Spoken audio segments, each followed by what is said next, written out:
Hello, तो आप सभी का स्वागत है हमारे चैनल पे। इस वीडियो में हम देखने वाले हैं कि कबीरदास का जीवन परिचय क्या है। तो ये वीडियो बीए फर्स्ट सेमेस्टर के स्टूडेंट के लिए इम्पॉर्टेंट होने वाली है जिन्होंने हिंदी लिया है। बाकी ये क्लास 8 से लेकर के 12 तक के बच्चे भी देख सकते हैं, क्योंकि उनके एग्ज़ाम में भी कबीरदास का जीवन परिचय पूछा जाता है। तो वीडियो को स्टार्ट करते हैं। कबीरदास का जन्म हुआ था 1455 विशत, जिसे 1398 ईस्वी बोलते हैं। उत्तर प्रदेश के काशी में हुआ था, जन्म स्थान है ये इनका।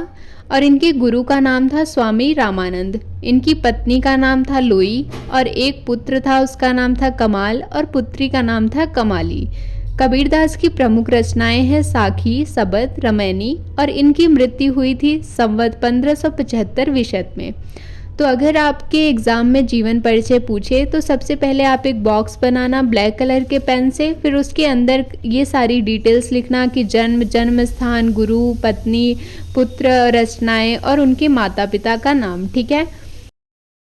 तो संत कबीर का जन्म संवत 1455 यानी कि 1398 ईस्वी में एक जुलाहा परिवार में हुआ था। इनके पिता का नाम नीरू और माता का नाम नीमा था। कुछ विद्वानों का ये भी मानना था कि कबीर किसी विधवा ब्राह्मणी के पुत्र थे, जिसने लोकलाज के डर से जन्म देते ही इनका त्याग कर दिया। तो इन्हें नीरू और नीमा नाम के जुलाहे पाते हैं और इनका लालन पालन करते हैं। कबीरदास जी का विवाह वानखेड़ी वैरागी की पालिता कन्या लोई के साथ हुआ था। कबीर को कमाल और कमाली नाम की 2 संतान हुई। ठीक है। तो विद्वानों में इनके जन्म को लेकर के बहुत मतभेद हैं। किसी का ये मानना है कि ये जुलाहा परिवार से हैं, किसी का मानना है कि ये मुस्लिम परिवार से हैं, और किसी का मानना था कि ये ब्राह्मण थे, एक विधवा ब्राह्मणी के पुत्र थे, जो जन्म देते ही लोकलाज के डर से इनका त्याग कर देती है। और उसके बाद इन्हें जो है नीमा और नीरू नाम के जुलाहे पाते हैं और इनका लालन पालन करते हैं। और इनकी शादी होती है लोई नाम की कन्या से, जिससे 2 संतान की उत्पत्ति होती है, इन्हें कमाल और कमाली। कबीरदास के जो प्रसिद्ध गुरु थे वो थे संत स्वामी रामानंद। कबीर ज्ञानाश्रयी काव्यधारा के प्रमुख कवि थे।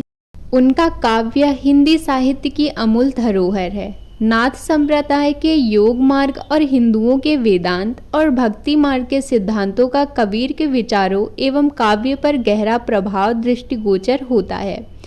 किसी भी तरह के दिखावे और पूजा पाठ की अपेक्षा पवित्र, नैतिक और सादे जीवन को अधिक महत्वपूर्ण मानते थे तथा सभी व्यक्तियों को इसे ही अपनाने की प्रेरणा देते थे। सत्य, हिंसा, दया, संयम आदि से युक्त धर्म के सामान्य स्वरूप को ही कबीर वास्तविक धर्म मानते थे। कबीर निर्गुण एवं निराकार ईश्वर के उपासक थे। उनके अनुसार ज्ञान और योग के साधना से ही मनुष्य ईश्वर को प्राप्त कर सकता है। तो कबीर का ये मानना था कि अगर हमें ईश्वर की प्राप्ति करनी या फिर ईश्वर का दर्शन करना है तो हमें ध्यान लगाना चाहिए और अच्छे कर्म करने चाहिए, सही राह पर चलना चाहिए। बाकी ये पूजा पाठ करके, भगवान की आरती करके या फिर उनकी मूर्ति की पूजा करके, इन सब चीज़ों से कुछ नहीं होता है, सिर्फ दिखावा होता है। ठीक है। लोग दिखावा करते, बाकी ईश्वर प्राप्त नहीं होते। अगर आप साधना करोगे तो ईश्वर की प्राप्ति होगी, यही सब वो लोगों को भी बताते थे। इसी पर उनका एक दोहा भी बहुत प्रचलित है, जो इस प्रकार से है कि पोथी पढ़ी पढ़ी जग मुआ, पंडित भया न कोई, ढाई अक्षर प्रेम का, पढ़े जो पंडित होए।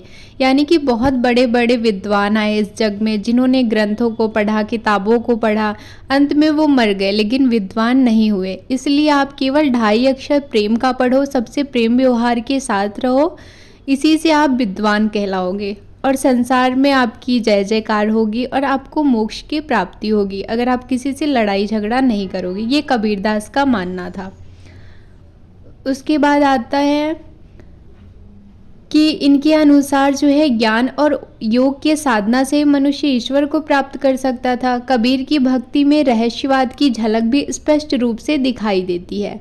कबीरदास की मृत्यु संवत 1575 यानी कि सन 1518 ईस्वी में हुई थी। और कबीरदास की रचनाएं हैं।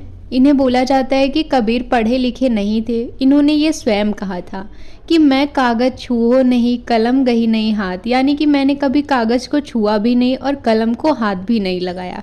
तो ऐसी स्थिति में जो कुछ उन्होंने अपनी वाणी से कहा, उनके शिष्यों ने लिखित रूप में उसे लिख दिया। उनके शिष्यों द्वारा लेखनीबद्ध किए गए उनके दोहे और पद संग्रहित अवस्था में उनकी कृतियाँ या रचनाएं कहलाई। इनकी संख्या 57 मानी जाती है, परंतु कबीर की कृतियों को 2 भागों में बांटा जा सकता है, बानी बीजक। बानी और बीजक दोनों के 3-3 भाग हैं, साखी, सबद और रमैनी। इसके अतिरिक्त कबीर की रचनाएं कबीर ग्रंथावली और कबीर वचनावली में भी संकलित है। तो कबीरदास ने कभी जो है कागज़ को हाथ नहीं लगाया था और कलम को भी हाथ नहीं लगाया था। ये पढ़े लिखे नहीं थे, तो ये जो भी चीज़ें बोलते थे वो इनके शिष्य लिख देते थे। तो और इनकी जो प्रमुख रचनाएं हैं वो है साखी, सबद, रमैनी और कबीर ग्रंथावली और कबीर रचनावली। और बात करें भाषा की, तो कबीर की भाषा पंचमेल या खिचड़ी है। इसमें हिंदी के अतिरिक्त पंजाबी, राजस्थानी, भोजपुरी, बुंदेलखंडी आदि भाषाओं के शब्द भी आ गए हैं। यानी कि कबीर जो है सभी मिला जुला करके भाषाएं बोलते थे। इनकी जो भाषा थी वो मिली जुली थी, हिंदी के साथ साथ पंजाबी, राजस्थानी, भोजपुरी, बुंदेलखंडी सभी भाषाएं थी।